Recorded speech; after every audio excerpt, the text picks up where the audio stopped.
ભાવનગરમાં ક્વાર્ટરના પાછળ દટાયેલી હાલતમાં મળેલા 3 મૃતદેહોના કેસમાં પોલીસ તપાસમાં સામે આવ્યું છે કે આ હત્યા નહીં, અહીં હત્યા કોઈ અને અન્ય નહીં પરંતુ મૃતકના પતિ અને ફોરેસ્ટ અધિકારી શૈલેષ ખાંભલાએ જ કરી હતી।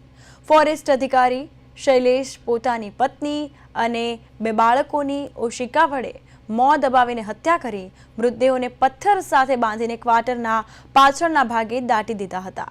ત્યારબાદ પરિવાર ગુમ થયો હોવાની પણ જાણ પોલીસને કરી છે અને ભાવનગર પોલીસે તકેદારી રાખી આ અંગે તપાસ શરૂ કરી હતી।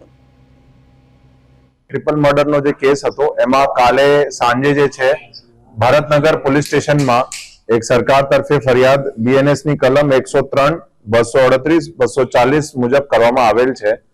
એમાં જે છે મુખ્ય આરોપી જે છે આપનો શૈલેષભાઈ ખાંભલા એને જે છે આજ સવારે પોલીસ પ્રાથમિક પૂછપરછ કરી છે અને પછી આજે જે છે અત્યારે એને અટક કરવામાં આવેલ છે ને આગળની હાલ અત્યારે તપાસ ચાલુ છે।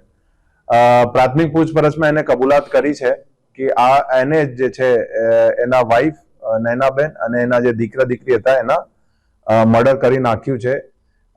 5 તારીખે સવારે જે છે એને ત્રણેયના મર્ડર કર્યું હતું।